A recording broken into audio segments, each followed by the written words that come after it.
it's a very niche market. So word of mouth, marketing, all of that takes a little bit to get your feet through the door. And so I was working 24/7. I was constantly pounding my head, like, what's wrong? What should I be doing? What more can I be doing?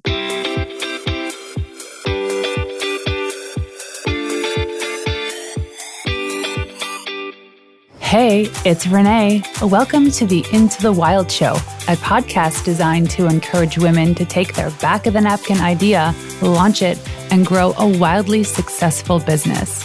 I founded We Wild Women, an entrepreneur training company, to help women like you, moms and go-getters, start the business of their dreams the right way. Not too long ago, I launched my $1 million agency when I was 8 months pregnant with my first son and welcomed my second son only 11 months later. So I know how to grow businesses and babies.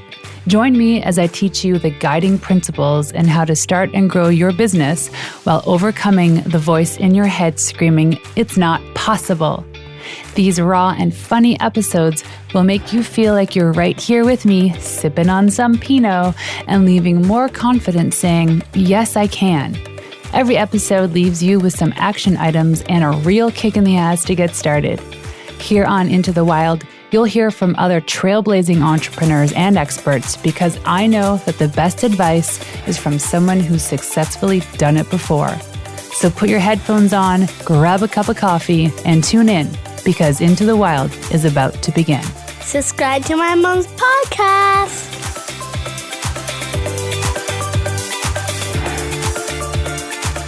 Hey, you wild women! My next guest is the founder and creative head of Anis Collections, along with being the founder of Kahani Digital. Kahani means to tell a story. Pursuing both her entrepreneurial instincts along with her passion, she founded Anis, I think I'm saying this right, Anis Collections, a luxury South Asian bridal boutique that helps brides, grooms, bridesmaids, and groomsmen find their dream outfit for their big day. Post-grad, she went the traditional route working in investment banking before her path took a few sharp turns working with an influencer and starting her own freelance digital marketing business. Once she realized her passion for working with small businesses and came to terms that there really aren't any digital marketing agencies out there catered specifically to the South Asian demographic. So she quit her job and launched Kahani Digital. And she has some really cool stories to tell. So please welcome Hani Anis. Oh my gosh, thank you so much for that wonderful intro. That was amazing. So thank you. I love how you're like, screw this corporate banking. Let's go and be an entrepreneur. Yeah, I mean, it was a shock to me and my parents, but I had to do it and don't regret any of that. Awesome. I went to business school at Laurier in Waterloo, Ontario, and literally every single one of my classmates walked across the street. And at the time, this is going to date me, went to work for a company called Research in Motion, which is the creators of BlackBerry, which was the smartphone to have at the time. Or they went into investment banking and their starting salaries were like $75,000 a year. And this was like, oh gosh, 2003, 2004. And I'm like, you guys are just going to work a lot and make no money. I'm going to be an entrepreneur.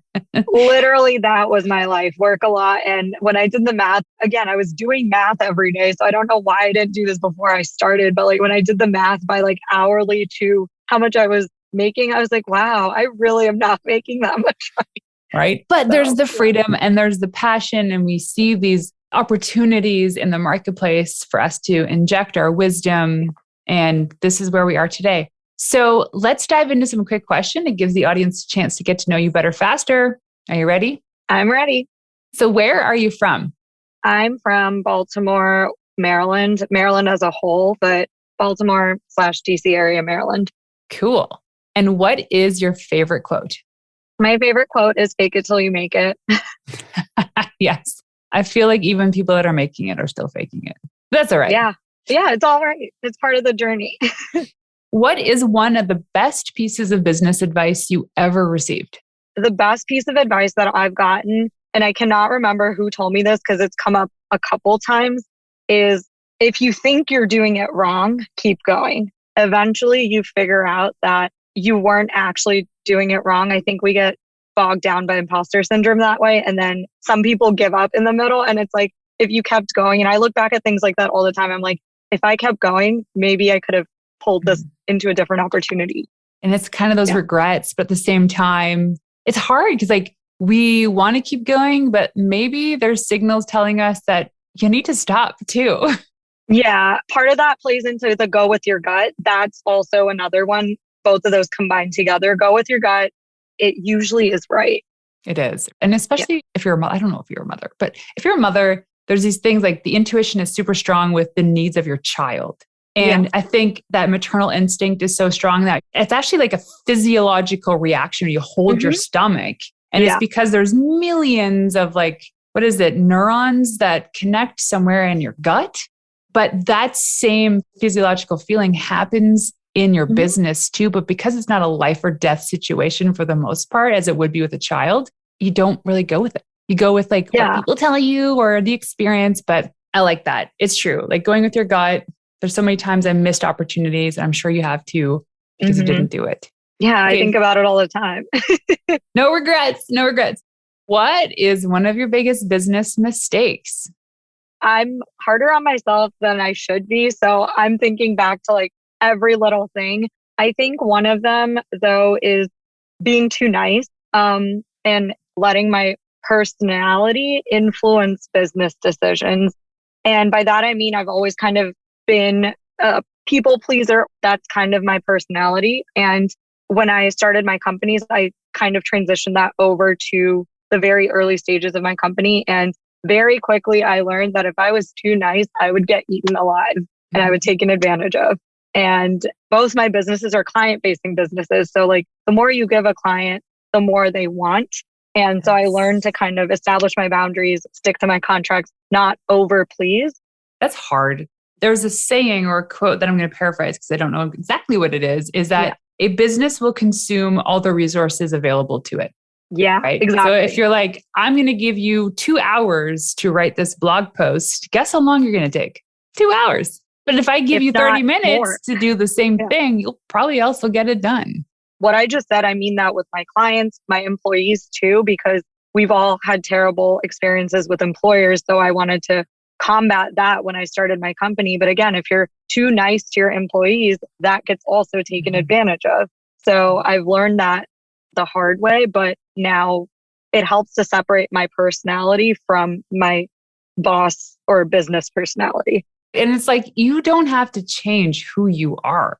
You just have to change how you do things. Yeah, exactly. And set your boundaries early. That's the biggest one, is that if there's contracts and boundaries, stick to them no matter what. And it should help. Like no scope creep, please. Yeah, exactly.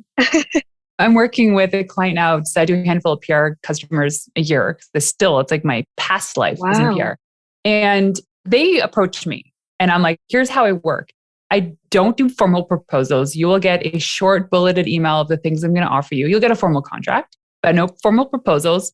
I don't do one-off calls. I don't do scheduled reoccurring calls. My predominant form of communication would be Voxer, WhatsApp, or Slack. And I go 60-minute calls can be done in 30 minutes. 30-minute calls can be done in 15. 15-minute calls generally don't have to happen. Every single call I have with my clients are 30 minutes, even if they think it's going to be an hour. Come with an agenda. Everything has a time next to the agenda item, and you're only allowed that amount of time per task on the agenda.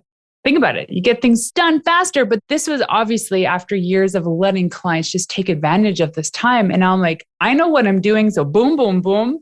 And my clients are like, oh my God, that's the fastest I've ever seen anyone execute. I am giving you an 11 out of 10. I can't believe how good you are at this. I expected a longer messaging cycle and a longer this. And I'm like, I just want to get the work done and I want to call it a day. Like, give me that space. But boundaries. Okay. So is there a book or a podcast or something you're reading or listening to right now that you can recommend? I'm actually reading, and I don't remember the author, but it's the book called Attached. It's about like relationship theories and your attachment theory. So that's what I'm reading right now. I don't have a ton of free time during my day. So I like have to stick to one book, or else there's like 3 books sitting on my desk, but that's the one I'm currently reading. Why that book for you? I mean, if it's personal, you don't have to share, but what was the interest for this book? I'd heard a lot about it through influencers I follow, through even websites. And it's not just personal romantic relationships. That kind of helps you understand friendships better, parental relationships, just attachment theory that people have. And so I feel like understanding psychologically how the human brain works is better when you're doing client facing work as a whole, because then you can read people better. So that's kind of what I wanted to understand. I love that. That's kind of like Gary Chapman wrote the book, The 5 Love Languages. Yeah. And he has one for employees too. Really? Oh my Yes. gosh. And I want to read why that. this is important is because how we give love, how we give appreciation, it tends to be how we want to receive it. Because it's our default, right? We think, oh, if we're a gift person, that means everyone else would want gifts. But that's not necessarily the case. And when we look at our team, we have to understand how these people function because they want it. Ultimately, at the end of the day, your team, they just want to be seen and heard. That is it. And if you can give them that, they will work hard for you. That's the most important thing. Wow. I didn't know that that existed. So I'm going to add that to my list. It's called The 5 Love Languages of Appreciation in the Workplace. Oh, perfect. Okay. I'm adding that to my list. Pursuing big ideas, following your dreams, and taking chances can feel scary, especially if you're doing this all alone. That's why I created the Wild Collective, a community for women just like you who want to create, launch, and grow a wildly successful business. Whether you're just starting out or in a rut or aiming for the first $1 million in sales, there is nothing more powerful than surrounding yourself with a community of women just like you that want to succeed. Look, you can Google the answers to all your business questions and find some stellar content. You can vent to your friends, or you can lean on your neighbor for some business advice. But nothing compares to joining a vetted community of insanely talented and mindful women that are all reaching for the same dream, to live their life on their terms while growing a purpose-led business. In the Wild Collective, we host monthly expert trainings, group coaching from myself and other experts, access to a growing portal of incredible content designed to help bring your business to life and beyond, discounts to offers and events, and the greatest growing community in this corner of the internet. So if you're craving that connection and community as a listener to the podcast today, you can gain early access to the Wild Collective. Simply pause this episode. Yep, pause the episode, click the link in the show notes, and join us. I can't wait to connect with you and help you grow a wildly successful business. See you there. Let's dive into the deep stuff. What inspired you to start your companies? Anis Collections is my first company. I started it in 2017 when I was graduating college. So last semester of my senior year. The inspiration for that was really in Maryland specifically. There is no place that you can go to shop for Indian clothes. And going to India is really hard. It's really expensive. It takes a lot of time off of work. So all of those reasons had always been in my head. And because I had a couple friends that were older and then family, and people were just getting married and everybody needed clothes, including bride and groom. And they were like, we don't want to go to India. So seeing all of that into play, my dad had a friend that had always done my clothes. And when we visited him that winter break, he was like, I want to expand to the US. I had that seed. Then I came back and saw all of this and was like, why don't we do this? And I told my parents, and my parents were like, let's do some like market research and figure it out. And we went to Jersey, which is the closest place to scout for Indian clothes. We went there. We kind of did some market research about the process and pricing and all of that. And then we called my dad's friend and we're like, would you be willing to be our manufacturer? Filed the company, designed the website, and a month later we were up and running. Wasn't as easy as that because I think I started sooner than I figured out some loose ends and like my actual bread and butter, which is custom made to order luxury bridal. I didn't start with that. I started with wholesale to retail. I very quickly pivoted into custom made to order. That's how that company started. And that was the inspiration. And then separately, Kahani Digital spiraled kind of off of just my freelancing work. I was freelancing in the South Asian digital marketing space. And I quit my venture capital job last February. And I told my clients, and my clients told other people. And then I had more clients than I knew what to do with. So then I talked to my parents and I was kind of just like, what do I do here? And how am I going to manage all this work? I think I need to hire someone. So at that point, then they were like, okay, well, we need to file a company name and do all of that. So Kahani Digital was very unintentionally stumbled upon. And when I say that, I say we filed all the paperwork and stuff, and I was already working 6 months prior to that as a freelancer. I didn't have my branding or my website done until this year. It was very much backwards. Anis Collections was planned out in the sense that we did the photo shoot, we did the website, we did the branding all before launch. And then we launched. So yeah, two different ways to start two different companies. Yeah. And I mean, I don't know much about the garment industry and retail, so I can't say anything there. But what you did for the agency, the digital agency, makes a lot of sense, right? Yeah. You get the money, you make the sales, and then you do really good work for your first initial clients. And then you make the website and then you create your own branding. So it's like, actually, it was last episode with Ty Goodwin. We talk about this 2 episodes ago. Go check it out. Super awesome. She talks all about this, but you did it perfectly. Check mark. Yay. I love hearing that. You passed. Okay. So you have these 2 companies and you're very young. So how do you manage and balance all of these businesses in your life? It took a lot of learning. I think another just tidbit that someone had said to me was you need to treat yourself right or well in order for your companies to prosper. And that really didn't make sense to me when I first started out both businesses. I thought the way to do it was head first, work all the time, 24/7. And I burnt myself out very quickly. Anis Collections, it took time. It takes time with any company. And with that, it's a very niche market. So word of mouth, marketing, all of that takes a little bit to get your feet through the door. And so I was working 24/7. I was constantly pounding my head, like, what's wrong? What should I be doing? What more can I be doing? And then with Kahani, it was a similar situation where like Anis Collections at the time I started Kahani, it was mid-pandemic kind of. So Anis Collections was a little shut down. There wasn't as much work. And then we hit, I think last fall when everyone decided to move their weddings to 2022. And I was getting inquiry after inquiry and we were slammed. And at that point, I have 2 businesses and I was like, oh my gosh, I need to be working all the time. And once I did that for like maybe a couple weeks, I just was getting incredibly burned out. And I was like, okay, we need to do this sustainably. You cannot keep doing this every 3 weeks and just get sick and then have to do it all over again. So I created routine. I started with saying, I'm going to take every Saturday off. Started with that. Then it moved to, I'm going to take every Saturday, Sunday off. Now I sustainably take every weekend is mine.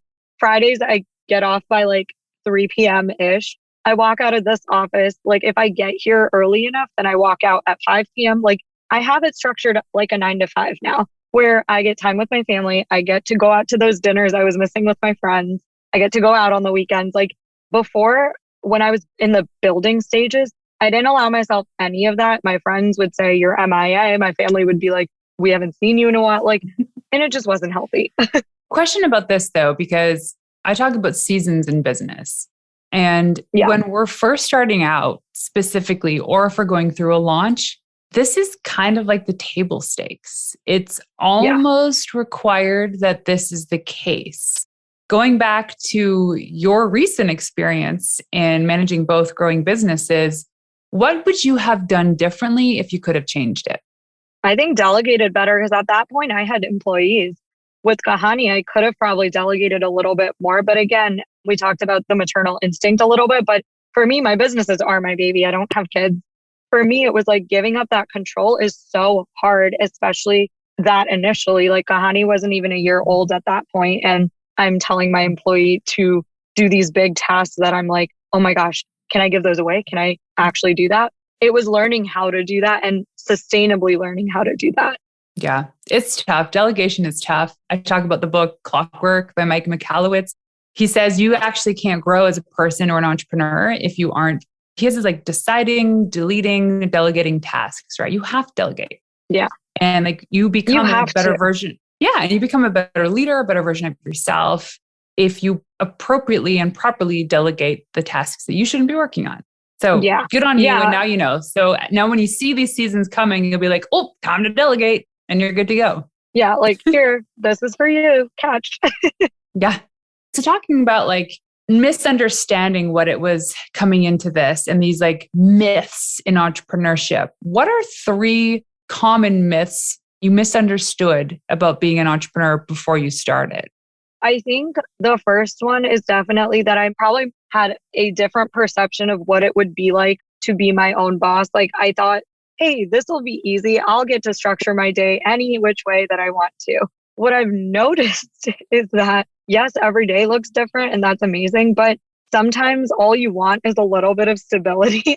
It just doesn't happen when you're a CEO. Like you get pulled into different things throughout the day. Your calendar never looks the same. And I think in my head, I was like, okay, every single day I can have this much time to do my morning routine. And I can do this and I can do that. And then it's not the case. I get my morning routine done some days where I can go to a workout class and I have the time to do that. But some days I have early morning meetings, so I have to structure it a little bit differently.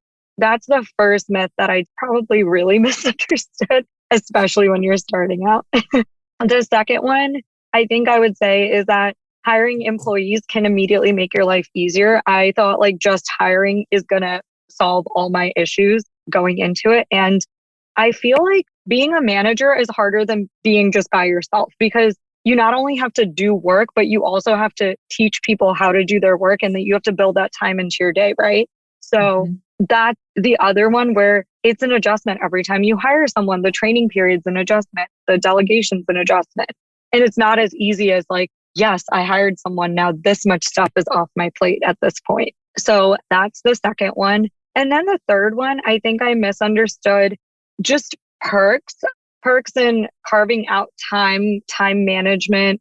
I just thought that it would give me so much flexibility. And in turn, because you're so passionate about your own business, it almost gives you less flexibility. Because like for me, I always want to be in it. And sometimes I'll choose to be working on stuff for my business versus going to a dinner sometimes. Or just like flexibility when it comes to taking days off. Like days off don't exist when you run your own company and you have to really pick and choose in that sense. I think I misunderstood that. So those are three that I can think of. Yeah. Even to this day, I think about all that time put into it. And for me, some of the myths were that I thought my idea was so good that everyone would want it right away. And it eventually evolved into a very successful agency, but we came out of the gates not offering the right thing.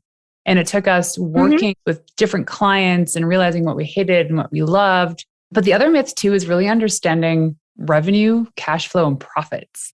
Going in thinking, this is a good idea. People are going to pay me for this. And I'm going to go out and buy myself a brand new car. And we misunderstand these things. Like it takes a while, especially if you're a product-based business, anything product-based, there's a large overhead, right? And then it's like the people become the overhead. And just being able to understand that there's going to be some sort of time and or money investment initially that is always 20% more than you anticipate. And appreciating that then allows you to like accept what's happening as it's unfolding. Yeah. That I can definitely relate to because also like keeping track of where your money's going in terms of all of the bookkeeping that goes into it. For people that run their own business, just the finance part of it is a whole nightmare that you don't even think about when you're working corporate because you get your paychecks, you get your taxes, like it just all happens. But when you're self-employed, you have to pay attention to literally every single detail of it. It's tough. The taxes thing. I always say, the first person you hire when you have a business is a good bookkeeper and legal counsel. You don't even have to pay them right away, but you need to make sure that you have these people in your back pocket. And then I would say is some sort of assistant, a very capable assistant who can pick up those little things that you know you shouldn't be doing, and then growing from there. Okay, so how can us wild women better prepare ourselves in starting a business, especially considering the myths that we just talked about? I think the best resource that we have that's come up in the last few years, obviously, is social media, the internet, being able to like do your research in a way that fits you. There are so many women out there that are self-employed that are doing really, really cool things. What I did even when I was starting each company was I reached out to people that were doing similar-ish things to what I wanted to do and just had a conversation with them, had a conversation about how they started, what they were doing, how they were doing it, just any tips that they had for entrepreneurs, what they learned, what mistakes they made. And you might get no's, you might get people who don't respond, but it's really easy to find those people online and just either send them an email, send them a DM and just reach out. And 9 times out of 10, people are always willing to have a conversation that's about them And it's great because there's no better learning than learning from someone that really was in it and has the experience. Yeah, that's the tough part. But like you said, most people are willing to help. So then my question would be is no question is a stupid question, but I think we have to be really diligent about what we're asking these people because yes, we want to hold them up on a pedestal, but at the same time, we need that information. So it's like, how do you come up with the questions to ask these people so that you get the information you need to either get through to the next step or past some roadblock? So for me, I will research them as much as I can. I'll listen to a podcast they're on. If they were on broadcast, look at that, like how they carry themselves, what they're like. And based on that, really anybody's story of how they started. If you're reaching up to someone who's been in press or been in podcasts and stuff, you can listen to that, how they started story pretty easily. And then from there, based on what they talk about, I'll come up with questions like if I hear within an interview, they've talked about their struggles maybe with hiring, then I'll ask them what those were and how they moved past those. Or if they talked about, oh, I'm manufacturing a skincare line. So like, how did you do R&D? What was that process like? How do you even find a lab? Things that you feel like if I was going to start this business, how would I even do that? That's probably what you should be asking. 100%. I listened to Lori Harder's podcast, but she started the light paint company, right? During the pandemic, started an alcohol company. And what happened during the pandemic is there was this thing called the candemic where they had a huge shortage of cans because of manufacturing. And she had this idea of what she wanted for her cans. And not only could they not make the colors that she wanted, but they actually didn't have the supply of the stuff that she didn't even want. So she had to delay. But in starting that business, she did the same thing. She found the people that were already successful in the industry and called them up. How do I start? How do I get licensing to create an alcohol company? Like, what are the things that I need to do? How do I get the cans? How do I get a co-packer? Like all these things, because it's really stupid to actually not be doing this. Yeah. And even in terms of what you said about legal and stuff, every business has their own like legal stipulations. So for me, it's like someone that started an agency, useful questions for me to ask them is like, what are your client contracts? Like, what do you make sure you include in your client contracts? What are things that you've faced with clients that then you were like, oh my gosh, I should add this to my contract? Or even employees, same round, like things like that, that are such small details you will learn later. They matter. I mean, legal matters, manufacturing, supply chain, all of that is so important. Licensing. And like when you tell someone just going about their life, oh, I have to apply for a license, I don't really know how to. Nobody really does. And the internet only takes you so far. It's true. It lacks the context. Like there's some good step-by-steps, but you want to hear the stories. The stories come with like the energy. It comes with like the feeling, the sentiment, but it also comes with the details that you can't find online, right? Yeah. Like maybe the sneaky hacks, the tricks. Like right now, there's an abundance of ways to start a company that doesn't cost a lot. It used to not be that way. For instance, you can go online in Canada. There's a company called Contracts Market. You can buy shareholders agreements, templates, all this stuff ready to go for like $300-$400. You can go to Royal Bank of Canada has a startup called Owner where you can actually go and incorporate a business for like $600. Oh my gosh. Back in the day, this was thousands and thousands of dollars. And now this information is at your disposal for a few clicks and you get it done. So there's almost like no excuse anymore. So legal, accounting is definitely stuff you need to outsource right away. But like I say on the intro of this podcast is the best advice comes from those who have successfully done it before. They'll tell you their war stories, but they'll also tell you what you need to be doing next. Yeah, exactly. And networking as a whole, when you tell people kind of and ask these questions and just network with people even before your idea has started, they might be able to point you to a resource that you probably didn't even think of, nor was in your toolkit to begin with. And later down the line, they could be potential clients. They could be potential customers. They could help you grow in ways that you probably didn't think of. So just by you picking their brain, it actually opens up a lot more doors than you might think initially. 100%. Who is somebody that in the beginning of all of this, is there somebody in particular that you admired in their kind of startup success experience? Yeah. Scout Sobel, who has the book Emotional Entrepreneur, and she has Scout's agency. She started her agency a couple years ago, so maybe 2 or 3 years ago. Her podcast is all about just things that happen in agency life day to day. Her book is about being an emotional entrepreneur and how to deal with that and how to combat just things that come up. So she's someone that I definitely look up to and just take advice, tidbits, notes from for the agency at the very least. I love that. It's so important to have somebody that you admire, a mentor to look up to ask questions, or even just to listen to if they have a podcast or YouTube show, read their books. It's so important to be educating ourselves in the fields in which we're trying to grow. Okay, so I have one last question for you. When I ask you what it means to be a wild woman, what is that for you? Oh, wow.